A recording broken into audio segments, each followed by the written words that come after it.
ओम शांति। आज हम मीठे बाबा के 18 अगस्त 2026 के मीठे महावाक्य सुनेंगे। प्यारे बाबा, हम बच्चों को कहते हैं, मीठे बच्चे, सुनी सुनाई बातों पर विश्वास नहीं करो।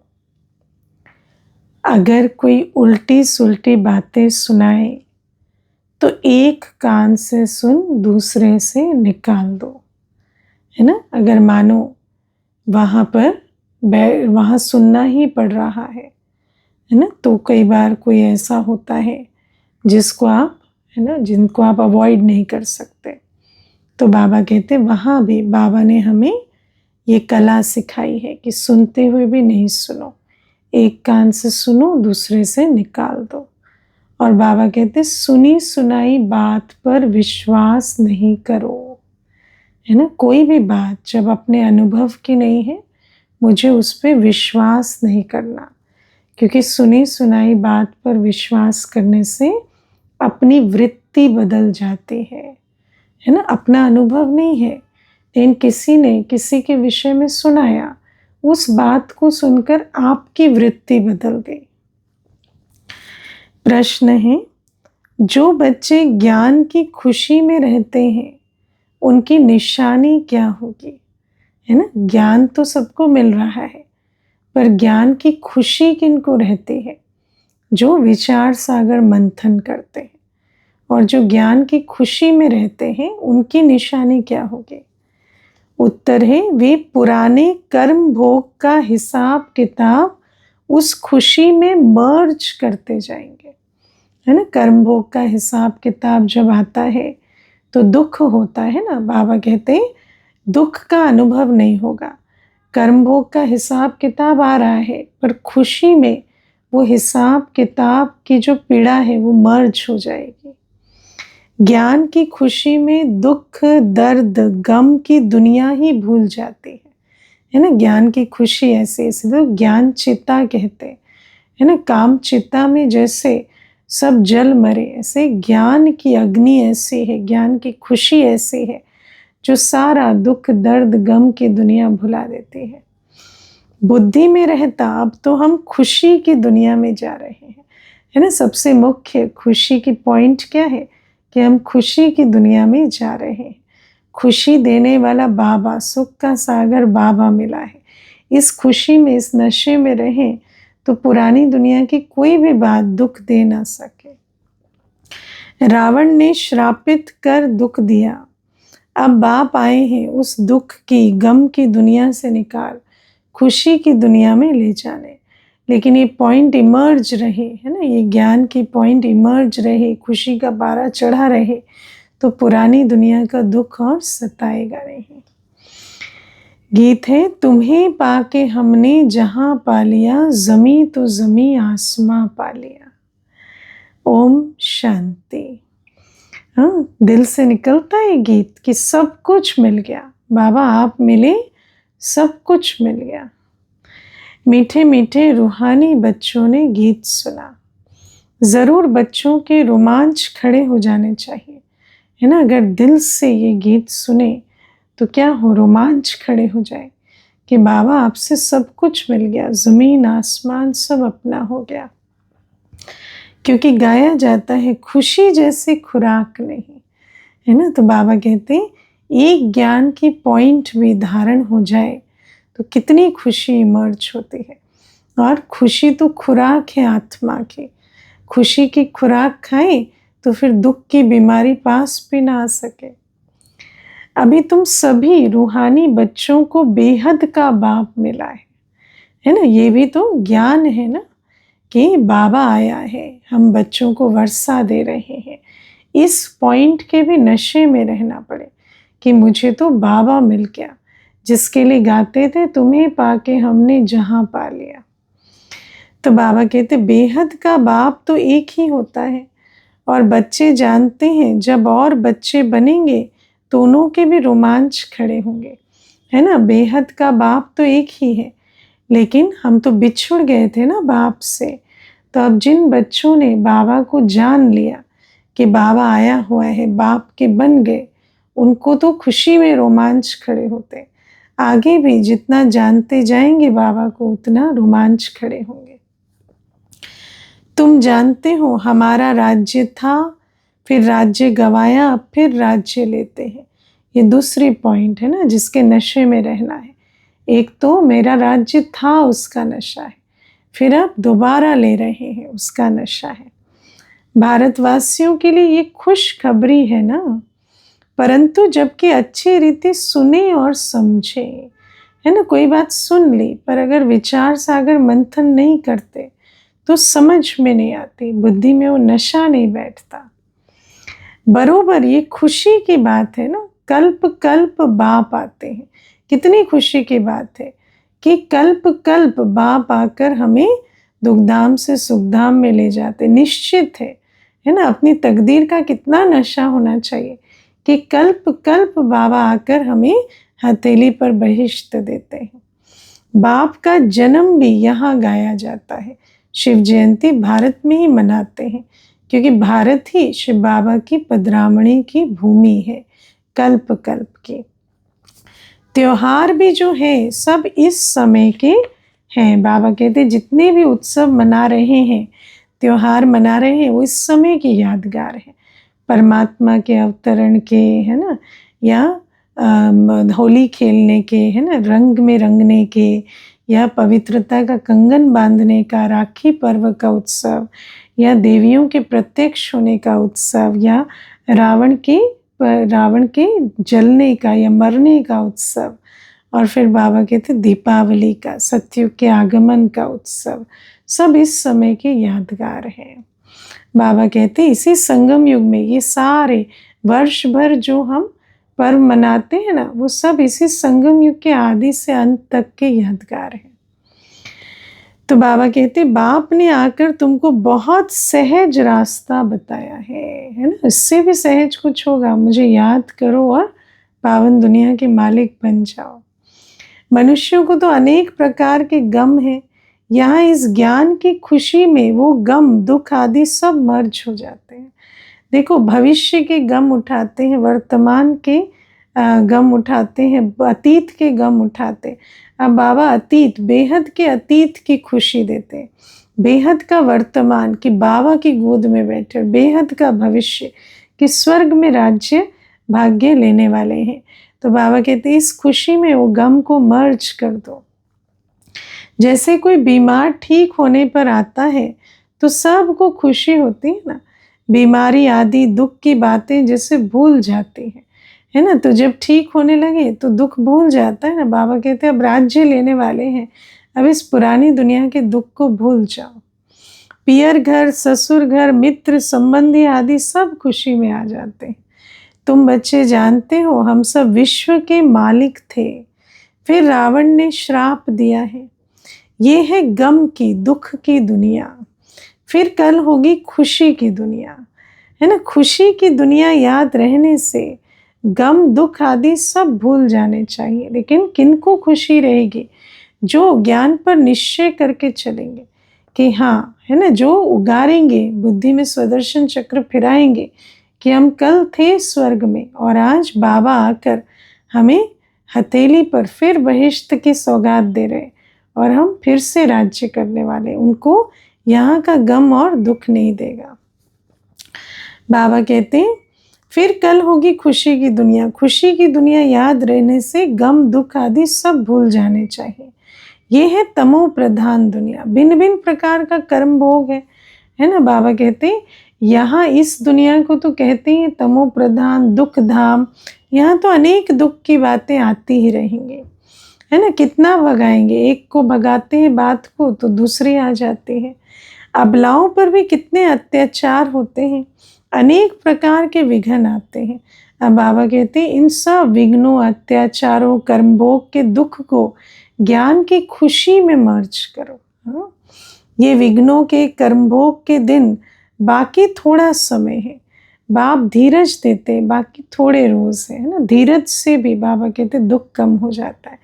जब मालूम होता है ना थोड़े दिन है तो फिर दुख की भासना इतनी नहीं आती। इसका सोचते हैं ना कब तक चलेगा, पता नहीं कितना भोगना है, तो बहुत दुख होता है। तो बाप धीरज देते हैं कि बाकी थोड़े रोज है, कल पहले भी हुआ था, है ना, ये भी बहुत अच्छी स्मृति है, नथिंग न्यू। हर कल्प होता है, कल पहले भी हुआ था, पार हो गया था।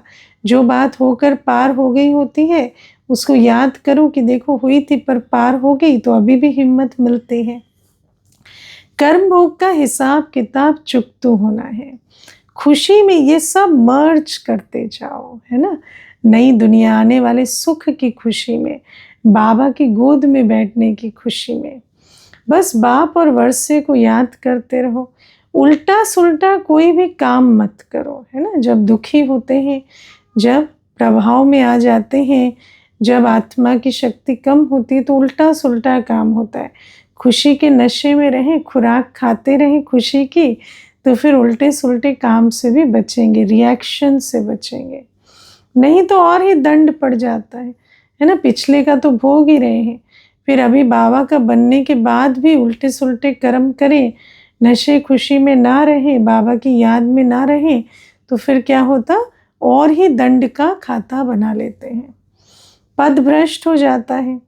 बच्चों का काम है एक बाप को याद करना, है ना। पुरानी दुनिया का चिंतन करना हमारा काम नहीं, ये तो जाने वाली है, इसके बारे में क्या सोचना।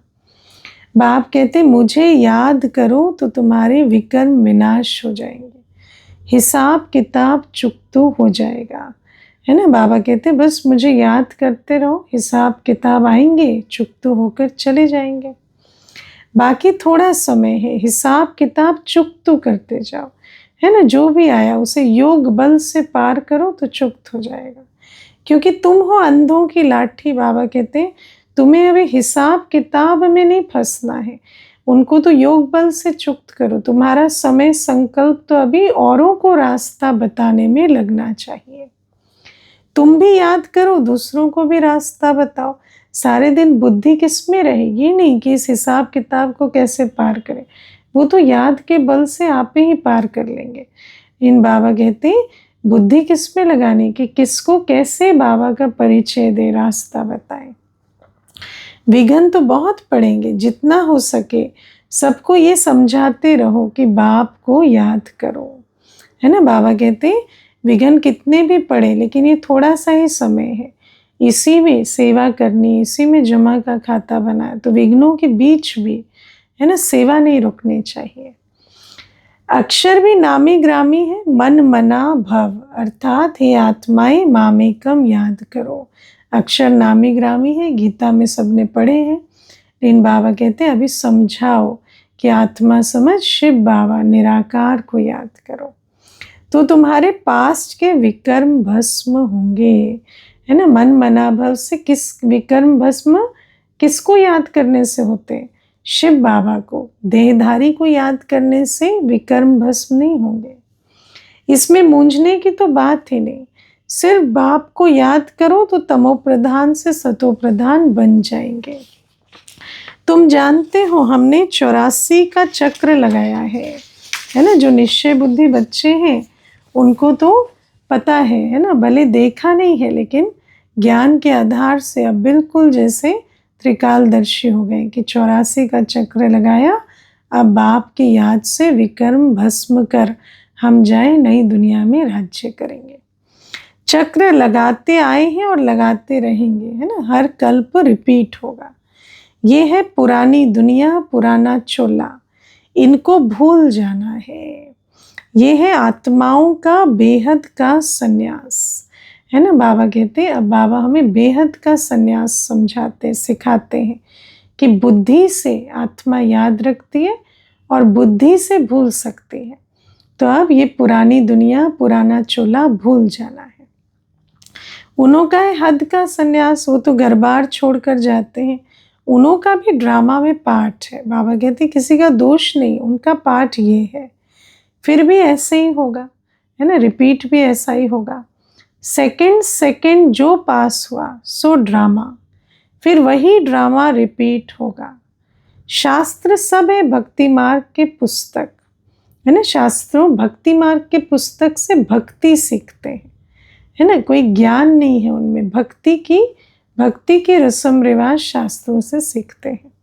भक्ति के बाद है ज्ञान, है ना। ज्ञान भक्ति का फल है। तो भक्ति मार्ग की पुस्तक पढ़ते पढ़ते जब अंत में आए तब जाकर ज्ञान मिले। ज्ञान सागर आकर फल देते भक्ति का जो है ज्ञान। इस सीढ़ी के चित्र पर किसको भी समझाना बहुत सहज है ना। कितना समय सुख धाम, कितना समय भक्ति मार्ग, फिर बाबा कब आते, फिर पुनः साइकिल रिपीट कैसे होता। मुख्य जो चित्र है वो अपने घर में भी रख सकते हो, है ना। सीढ़ी के चित्र में तो पूरा भक्ति मार्ग दिखाया है, कैसे पहले अव्यभिचारी भक्ति थी, फिर कैसे अनेकों की भक्ति हुई, करते करते कैसे गिरे। बाबा कहते मुख्य चित्र घर पर भी रख दो, कोई आए तो समझाओ। त्रिमूर्ति भी बड़ा क्लियर है, ऊपर में शिव भी है ना। त्रिमूर्ति में शिव बाबा और उनके 3 कर्तव्य दिखाए। 3 कर्तव्य तो दिखाते थे दुनिया में भी, लेकिन शिव बाबा को गायब कर दिया था। ब्रह्मा विष्णु शंकर भी है, सूक्ष्मतन वासी, फिर ऊंचते ऊंचे भगवान। ब्रह्मा विष्णु शंकर कहाँ के वासी? सूक्ष्मतन वासी। बच्चे भी समझते हैं जहाँ बाप रहते हैं वो है हम आत्माओं के रहने का स्थान, जिसको निर्वाण धाम कहो अथवा शांति धाम कहो, बात एक ही है। अब तो बाबा ने हमें तीनों लोकों का भी ज्ञान दे दिया है। अब हमारी बुद्धि में आ गया है कि शांति धाम निर्वाण धाम में आत्माएं और बाबा रहते हैं। शांति धाम नाम ठीक है, अर्थात निर्वाण धाम, उसका अर्थ क्या है? वाणी से परे धाम। वो शांति धाम ही हो गया, क्योंकि वाणी से परे अर्थात शांति, वो शांति धाम। फिर है सुख और शांति संपत्ति धाम, वो कौन सा है? स्वर्ग। फिर होता है दुख और अशांति धाम, द्वापर युग से। सुख धाम में तो कारून के खजाने होते अथाह, है ना, वहां कोई अप्राप्त वस्तु नहीं। आज क्या है और कल क्या होगा, है ना। सोचो आज और कल में कितना अंतर पड़ने वाला है। आज दुख धाम और कल कारून के खजाने। आज कलयुग का अंत, कल होगा सतयुग का आदि। रात दिन का फर्क है ना। कहते भी है ब्रह्मा, है ना, रात और दिन में कितना फर्क होता है, ऐसे कलयुग और सतयुग में इतना फर्क है। लेकिन जैसे रात दिन में कितने सेकंड में बदल जाती है, बहुत थोड़ा, ऐसे ही ये भी अब दुनिया बदल रही है। कहते भी ब्रह्मा और ब्रह्मा मुख वंशावली ब्राह्मणों का दिन और फिर रात, ये गायन भी है। दिन में है देवताएं, रात में है शूद्र, है ना। है ब्राह्मणों का दिन और रात, ब्रह्मा और ब्राह्मणों का। दिन में हम देवता थे और रात में शूद्र। बीच में हो तुम ब्राह्मण, है ना। अब हम फिर शूद्र से ब्राह्मण बन देवता बनते हैं। इस संगम युग का किसको पता नहीं। बाबा कहते हैं जैसे रात और दिन के बीच अमृत वेला होती है, ऐसे ही संगम युग इस सृष्टि की अमृत वेला है।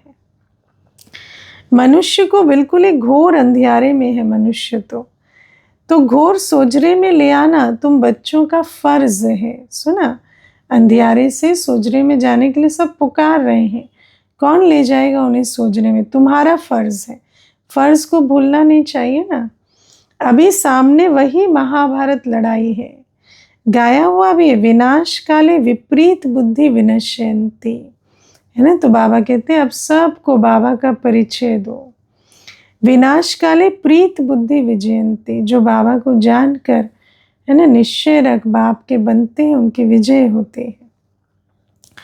तुम बच्चे जानते हो बाबा हमको फिर से वही राजाई देते हैं, क्योंकि स्मृति में है कि 5000 वर्ष पहले राजाई थी। वो हमारी राजाई कोई छीन ना सके। रावण की प्रवेशता तो होगी द्वापर से।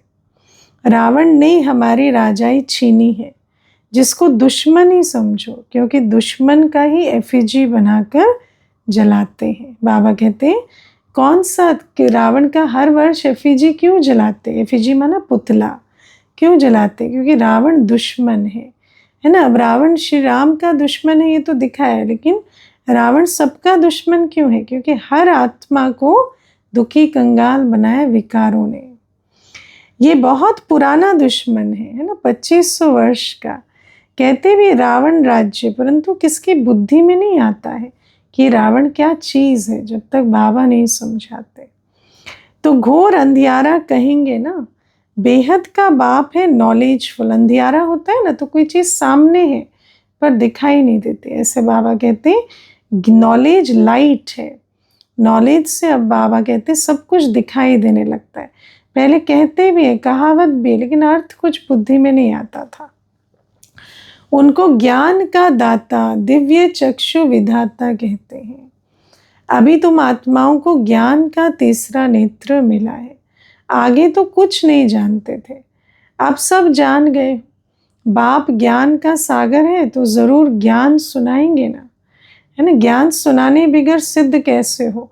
जिसकी महिमा है ज्ञान का सागर, वो कभी आकर ज्ञान सुनाएंगे तब तो ये महिमा है, वरना ज्ञान सागर क्यों कहलाए। ज्ञान सागर उनको कहेंगे क्या जो कभी ज्ञान ही ना दे आकर। हाँ, तुम देखते हो बाप ज्ञान सुनाते हैं, जिस ज्ञान से फिर आधा कल्प सद्गति होती है ना। ज्ञान से सद्गति होती है। इस ज्ञान को ही धारण करने से कल हम नई दुनिया में जाते हैं। इस ज्ञान के नशे में ही हिसाब किताब चुक्त होते। इस ज्ञान के आधार से ही बाबा को याद करते, ज्ञान के आधार से ही अपने को सत्युग के लायक बनाते हैं। तो बाबा कहते हैं कि भक्ति को तो आधा कल्प चलना है। ज्ञान से सद्गति संगम पर ही होती है।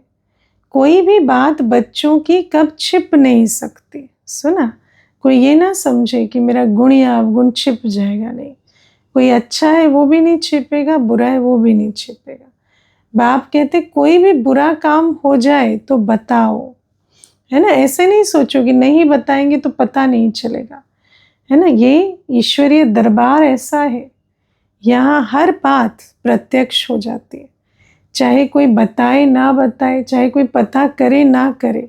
ये बाबा का यज्ञ ऐसा है ना। इसीलिए कोई बात हो जाती है तो आप पे ही बताओ। बाबा जानते हैं कईयों के बुरे कर्म होते रहते हैं। रावण राज्य है ना, तो ये तो अंडरस्टूड है, लेकिन उन कर्मों को छिपाना भूल है। कुछ हुआ तो बताकर राय लेकर आगे सावधान होना है। माया चमाट मारती है परंतु छिपाते हैं बहुत, है ना। देखो, माया चमाट मार दी वो तो संस्कार के वश, पर छिपाया ये तो जानबूझकर भूल की ना। बाबा कहते कोई भी भूल होती है तो फौरन बतलाने से आगे के लिए युक्ति मिलेगी। फौरन बतलाना है, इस फौरन को अंडरलाइन करो, क्योंकि कई बार छिपाने की बहुत कोशिश करते हैं, फिर किसी मजबूरी के कारण बताना पड़ता है। वो ऑनेस्टी नहीं, फौरन बताओ तो आगे के लिए युक्ति मिलेगी, है ना। अपने फायदे के लिए बाद में अपनी सुविधा से बताया तो कोई युक्ति नहीं मिलेगी, नहीं तो वृद्धि होती जाएगी।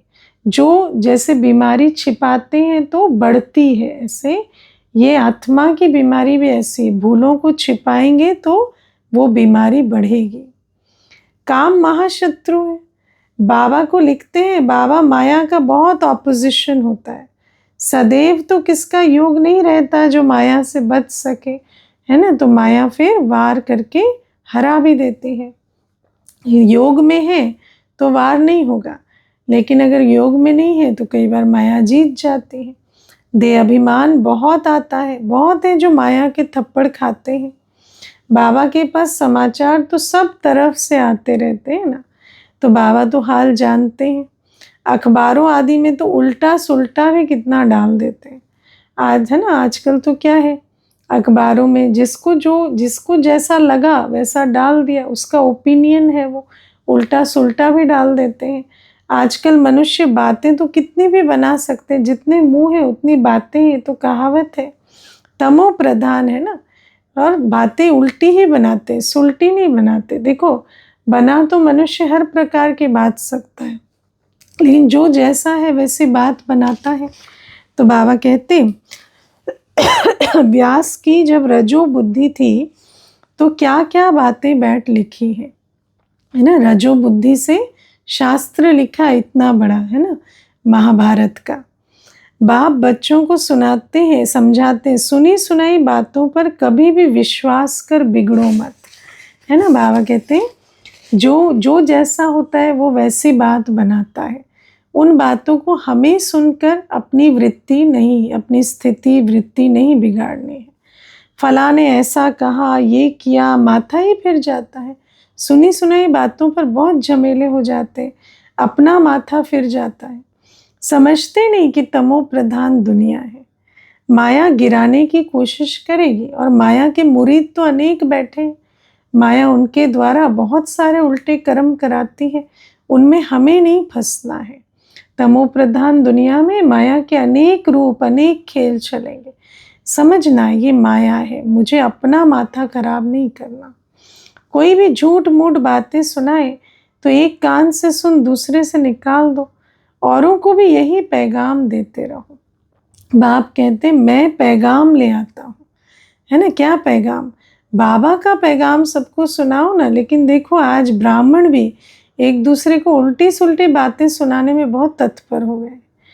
अब हे आत्माएं श्रीमत पर चलो, ये बाबा का पैगाम है। हमारा पैगाम सुनो, सिर्फ मामेकम याद करो।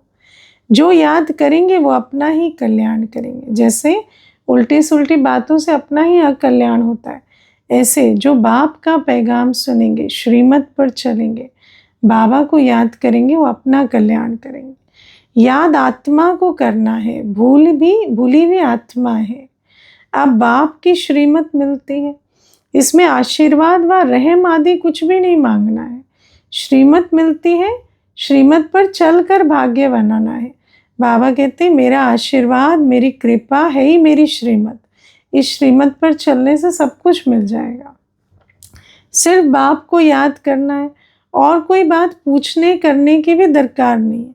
बाबा सब कुछ आपे ही सुनाते हैं। हाँ, कई है पूछने की बहुत रुचि होती है। अरे पूछने की क्या रुचि है, रोज की मुरली सुनो ना, बाबा सब कुछ समझाते जाते। जो आज सुना वो किए करो तो सही, है ना। प्रश्नों में क्यों इतना जाना होता है। बाबा कहते हैं सृष्टि का चक्र कैसे फिरता है ये तो सुना ना, तुम्हें सृष्टि के पूरे चक्र का ज्ञान मिल गया, और क्या है जानने को। इसमें खिटखिट की कोई बात नहीं है ना। बाबा ने कहा ना, जो राज को जानते नाराज नहीं होते। कोई खिटखिट नहीं, जिसकी बुद्धि में ड्रामा का ज्ञान है, कोई खिटखिट की बात ही नहीं है। मुझे बाबा को याद कर अपना वर्षा लेना है, किसी से चक्कर टक्कर की बात ही नहीं। हर आत्मा अपना पाठ बजा रही है। घोर अंधियारे में ही बाप आते हैं, इसीलिए शिवरात्रि मनाते हैं, है ना। श्री कृष्ण की भी जन्म रात्रि को मनाते हैं, लेकिन जन्माष्टमी कहते हैं, क्योंकि रात से दिन होने के समय बनाते हैं। खीर पूरी आदि मंदिरों में बनती है रात को। अब शिव के लिए क्या बनाएंगे, वो तो है निराकार, किसको पता भी नहीं है बाबा किस घड़ी आते हैं और कैसे चले जाते हैं, है ना। बाबा कहते सदैव तो सवारी नहीं करते, बाबा कहते हैं वंडर है बाबा कैसे आते हैं, है ना। सदैव ब्रह्मा बाप पर भी सवारी नहीं है, कब आते हैं कब जाते हैं कुछ मालूम नहीं पड़ता। तिथि तारीख भी नहीं निकाल सकते कि इस दिन बाबा पहली बार प्रवेश किए। तो बाबा कहते आएंगे और चले जाएंगे। अभी तुम जानते हो हम शिव बाबा के पोत्रे हैं, है ना। अब नशा चढ़ा है ना कि शिव बाबा दादा ने हमें ब्रह्मा बाप के द्वारा अडॉप्ट किया है वर्षा देने के लिए। तो बाबा कहते वर्षा उनसे मिलता है। बाबा कहते ब्रह्मा को भी वर्षा उनसे मिलता है, ये तो मनुष्य है ना, बाप को भी दादा से वर्षा मिलता है। सदगति में पहला नंबर है ये श्री कृष्ण, वर्षा पाया हुआ तो श्री कृष्ण है पहला। ब्रह्मा बाप भी वर्षा ले रहे हैं। ये सबको प्यारा है, क्योंकि सतो प्रधान बाल अवस्था है ना, थोड़ा बड़ा होता है तो उनको सतो कहा जाता है। फिर रजो और तमो, श्री कृष्ण राधे ही फिर लक्ष्मी नारायण बनते हैं। जिनको बाप ने ज्ञान दिया है उनको ही देंगे, सुना, क्योंकि रिपीट हो रहा है कल्प कल्प हु बहु। तो जिन्होंने पहले ज्ञान दिया था, जो बने थे, वही आज फिर आकर लेंगे ज्ञान। भारत में ही देवी देवता होकर गए हैं, तो मंदिर भी भारत में बहुत है ना, क्योंकि जहाँ प्रैक्टिकल पार्ट चला वही यादगार है। क्रिश्चियन की चर्च में क्राइस्ट ही क्राइस्ट देखेंगे, क्योंकि क्राइस्ट जहाँ होकर गए वहाँ उनका यादगार है। देवताओं के कितने ढेर मंदिर हैं, क्योंकि देवताएं बहुत थे, क्राइस्ट एक था।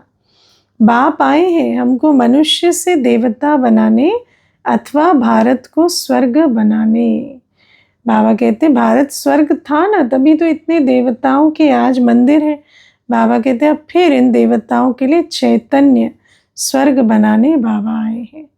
बाप हम बाप को याद कर पावन बन रहे हैं।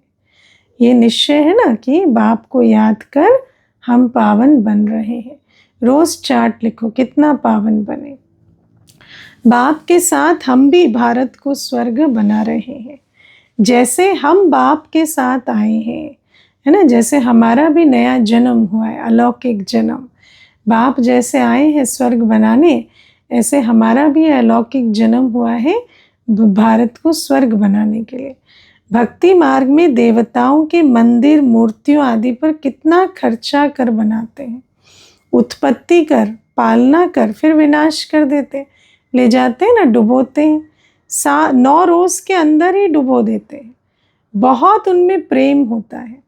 नवरात्रि कलकत्ते में बहुत मनाते हैं। इन सब बातों पर अभी वंडर लगता है ना कि भक्ति में कैसे गुड़ियों के खेल करते हैं, जैसे गुड़िया बनाई सजाई डुबोई। हाँ, आगे तो हम भी पाठधारी थे, हम भी यही करते थे, करोड़ों रुपया खर्च करते थे। कितनी अंधश्रद्धा है ना। श्रद्धा तो है पर उसमें ज्ञान नहीं है। भावना ज्ञान विहीन भावना है ना। रामायण से कितना प्यार होता है, बातें सुनकर आंखों से आंसू बहा देते हैं। ये सब है भक्ति मार्ग, इससे फायदा कुछ नहीं है ना। सिर्फ इमोशनल होते हैं, खर्च करते हैं, भावना रखते हैं, है ना, बहुत समय संकल्प लगाते, लेकिन प्राप्ति कुछ नहीं। बाबा अब हमको कितना समझदार बनाते कि एक एक कदम में पदम की कमाई होती है। ज्ञान स्वरूप होकर हर कदम में कर्म होता है, और वहाँ इतनी मेहनत करते पर गंवाते हैं, क्योंकि अब बाबा ने हमें समझदार बनाया है। तो ये सब सुनकर यहाँ का यहाँ भूल ना जाओ, सब बातें याद करो, है ना। याद के आधार से ज्ञान स्वरूप होकर चलो, पूरा रिफ्रेश होकर जाओ, है ना। बुद्धि की पुरानी बातें हटाओ, ज्ञान की बातें धारण करो, फिर ज्ञान स्वरूप होकर कर्म करो। अपने को आत्मा समझ, देह से जो कुछ देखते हो सब भूल जाओ। ये सब कब्रिस्तान है ना। कल भी बाबा ने कहा पहले है तोड़ना, है ना। पहले तो बुद्धि को निकालो, बेहद का संन्यास बाबा ने सिखाया ना। याद रखो जो कुछ इन 2 आंखों से देखते हो सब गया कि गया, और बुद्धि को इस दुनिया से निकालो। दिल्ली में बिरला मंदिर में लिखा हुआ है भारत परिस्तान था जो धर्मराज ने स्थापन किया था। अभी तुम बच्चे जानते हो ये दुनिया कब्रिस्तान बननी है ना। अब तो एकदम प्रैक्टिकल आ गया है कि ये कब्रिस्तान होनी है, और जो परिस्तान था अब फिर स्थापन हो रहा है। बाप कहते सब काम चिता पर बैठ एकदम जल मरे हैं। क्रोध चिता नहीं कही जाती, काम चिता कहा जाता है। उसमें भी हल्का नशा, सेमी नशा भी होता है, कईयों को तो बहुत नशा है। बच्चों को ही बाप बैठकर समझाते हैं, है ना। जो समझने आते हैं उनको ही समझाएंगे, जो सुनते ही नहीं उनको कैसे समझाएंगे, जो बाप को बाप मानते नहीं उनको कैसे पढ़ाएंगे। घर में अगर कोई कपूत बच्चा होगा तो कहेंगे ना ये क्या बाप की आबरू गंवाते हो, है ना। तो बाबा कहते यहाँ भी बच्चा बनकर और फिर उल्टे कर्म करें तो बाबा कहेंगे क्या आबरू गंवाते हो बाप की। बाप पवित्रता का सागर, बाप पतित से पावन बनाने वाला, और बच्चा विकार में जाए तो क्या कहेंगे, आबरू गंवाते हैं, कहेंगे ना। बाप की इज्जत जाती है ना। बच्चे को तो कोई कुछ नहीं कहेगा, कहेगा किसका बच्चा है ना, बाप ने ये सिखाया है। बेहद का बाप भी कहते तुम काला मुंह करते हो तो ब्राह्मण कुल भूषण जो देवता बनते हैं उनका नाम बदनाम करते हो, है ना। बाबा कहते पूरे कुल का नाम बदनाम करते हो तुम, है ना। एक के कर्म से बाप परिवार सब लज्जित होते, इसलिए काम महाशत्रु पर जीतो। तुम बच्चे जानते हो हम पवित्रता की ताकत से ही भारत को फिर से श्रेष्ठाचारी देवता बनाते हैं। तो सबसे पहले तो पवित्रता पर अटेंशन, कमल पुष्प के आसन पर पहले बैठना पड़े। तुम्हारे लिए तो जैसे कॉमन बात है, नथिंग न्यू है। देखते हो महाभारत लड़ाई भी खड़ी है, इनसे ही स्वर्ग के गेट खुलते हैं। शास्त्रों में महाभारत लड़ाई तो दिखाई है, लेकिन उसके बाद क्या हुआ ये दिखाया नहीं है ना। दिखा दिया कि जलमयी हो गई, कह देते प्रलय हो गई। अब श्री कृष्ण का एक तरफ तो माता के गर्भ से जन्म दिखाया, और दूसरे तरफ फिर कहते हैं कि पीपल के पत्ते पर अंगूठा चूसते हुए आया। कुछ भी समझते नहीं है ना। ये दोनों बातें श्री कृष्ण जन्म के लिए कहते हैं। तो बाबा कहते वह तो गर्भ महल में रहते बड़े विश्राम से। अब बाबा कहते दोनों ही बातें असत्य है। सत्य ये है कि श्री कृष्ण तो गर्भ महल से जन्म लेते हैं बड़े आराम से स्वर्ग में। बाकी सागर में थोड़ी पत्ते पर हो सकता है, ये तो इम्पॉसिबल है। तो यह सब ड्रामा बना हुआ है कि ये मते भी सब भक्ति में फिर निकलेंगे, जिसको तुम जानते हो है ना। सूत मूंझेगा भक्ति में फिर सुलझाएंगे बाबा। ये ड्रामा कल्प कल्प चलता है, कल्प कल्प ऐसे होता ही है। अब बच्चों को अपना कल्याण करना है और दूसरों का भी कल्याण करना है। मूल बात है ये। बाप तो स्वर्ग का रचयिता है, उसको कहा ही जाता है हेवनली गॉड फादर। तो फिर हम बच्चे स्वर्ग के मालिक होने चाहिए ना। जिसको हम गॉड फादर कहते हैं वो स्वर्ग का रचयिता है, तो हम क्यों ऐसे नर्क में पड़े हैं, प्रश्न उठना चाहिए ना। शिव जयंती ही भारत में ही मनाते हैं, तो ज़रूर भारत को कुछ दिया होगा है ना। इतना जिसका गायन पूजन हुआ है, हो रहा है, ज़रूर वो कुछ दे कर गए होंगे। जिसने कुछ दिया ना हो उसके इतना गायन पूजन क्यों करेंगे। तो बाबा कहते मैं कल्प कल्प तुम्हें स्वर्ग की सौगात देता हूँ, इसीलिए तुम इतने मंदिर बनाकर मुझे पूजते हो। अभी तुमको स्वर्ग की बादशाही दे रहे हैं ना। बाबा कहते यादगार भी चल रहा है और प्रैक्टिकल में फिर मैं बादशाही दे रहा हूँ। फिर यादगार में तुम मंदिर बनाएंगे अगले कल्प। बाप है ही सदगति दाता, ज्ञान का सागर। नॉलेज बाप ही आकर देते, क्योंकि नॉलेज उसे कहते हैं जिससे सदगति होती है। अभी बाप तुमको नॉलेज दे रहे हैं, 5000 वर्ष बाद फिर यहाँ ही आएंगे। बच्चों को निश्चय है जो जो इस ब्राह्मण कुल के होंगे वो आते जाएंगे है ना। अच्छा, मीठे मीठे सिके लधे बच्चों प्रति मात पिता बाप दादा का याद प्यार और गुड मॉर्निंग।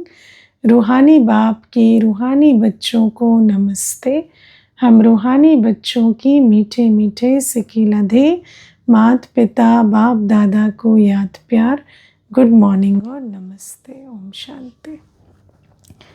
धारणा के लिए मुख्य सार है श्रीमत पर अपना और दूसरों का कल्याण करना है। कोई कुछ झूठी बात सुनाए तो सुनी अनसुनी कर देना है, उस पर बिगड़ना नहीं। कभी भी देवता बनने वाले ब्राह्मण कुलभूषणों का नाम बदनाम ना हो, इसका ध्यान रखना है। कोई उल्टा कर्म कभी नहीं करना है, पिछले हिसाब किताब चुकता करने हैं। वरदान है नशे और निशानी की स्मृति से सर्व कर्मेंद्रियों को ऑर्डर प्रमाण चलाने वाले ताज और तख्त नशीन भव। बाबा कहते संगम युग पर बाप दादा द्वारा सभी बच्चों को ताज और तख्त प्राप्त होता है। प्योरिटी का भी ताज है तो जिम्मेवारियों का भी ताज है संगम युग पर। अकाल तख्त भी है तो दिल तख्त नशीन भी हो है ना। 3 तख्त देते बाबा, भ्रिकुटी तख्त है ना, अकाल तख्त, दिल तख्त और भविष्य विश्व राज्य तख्त। और फिर बाबा कहते हैं तुम्हें ताज भी मिला है, प्योरिटी का भी और जिम्मेवारियों का भी संगम युग में। जब ऐसे डबल ताज और तख्त नशीन बनते हो तो नशा और निशाना स्वतः याद रहता है ना। स्वमान भी रहेगा और लक्ष्य भी याद रहेगा जब सीट पर बैठेंगे है ना। ताज तख्त मिला पर ताज उतार दे, तख्त पर बैठे नहीं, तो नशा भी भूल जाता है और क्या बनना है वो भी भूल जाता है, निशाना भी। फिर ये कर्मेंद्रियां जी हजूर करते हैं जब ऐसे तख्त नशीन होते हैं, तो ताज व तख्त छोड़ देते हैं जो उनका ऑर्डर कोई भी कारोबारी नहीं मानते। तो मुख्य है ताज और तख्त की स्मृति स्वरूप रहे, तो फिर कर्मेंद्रियां भी ऑर्डर मानेंगी है ना। नशा भी रहेगा, निशाना भी याद रहेगा और सफलता भी मिलेगी। स्लोगन है, कमजोर संकल्प ही प्रसन्न चित्त के बजाय प्रश्न चित्त बना देते हैं, है ना। जैसे आप देखो आज गूगल पर कोई प्रश्न जैसा पूछो वैसा उत्तर आता है, ऐसे जैसा संकल्प रखते हैं वैसी अवस्था बनती है। अगर संकल्प कमजोर है तो आगे प्रश्न की अवस्था बन जाएगी, क्वेश्चन मार्क लग जाएगा, क्या क्यों चलेगा। और जहाँ संकल्प और स्थिति मजबूत है वहाँ बाबा का ज्ञान इमर्ज होगा और प्रसन्नचित बन जाएंगे, फुल स्टॉप लगा पाएंगे और खुशी कायम रहेगी। अव्यक्त इशारे, अपवित्रता के बीज को भी समाप्त कर संपूर्ण स्वच्छ अर्थात पवित्र बनो। आज की पॉइंट, ईश्वरीय सेवा का बड़े से बड़ा पुण्य है पवित्रता का दान देना। पवित्र बनना और बनाना ही पुण्य आत्मा बनना है, क्योंकि गुणों का दान स्वरूप से, धारणा से दिया जाता है। तो जितना पवित्र बनेंगे उतना बनाएंगे, और ये दान सबसे बड़ा है। किसी आत्मा को आत्मघात महापाप से छुड़ा देते हो, है ना, क्योंकि अपवित्रता माना आत्मघात, अपनी ही अपवित्रता से रोज वो अपना घात कर रहे हैं, उससे छुड़ाया। अपवित्रता आत्मघात है और पवित्रता जियादान है। अच्छा, ओम शांति।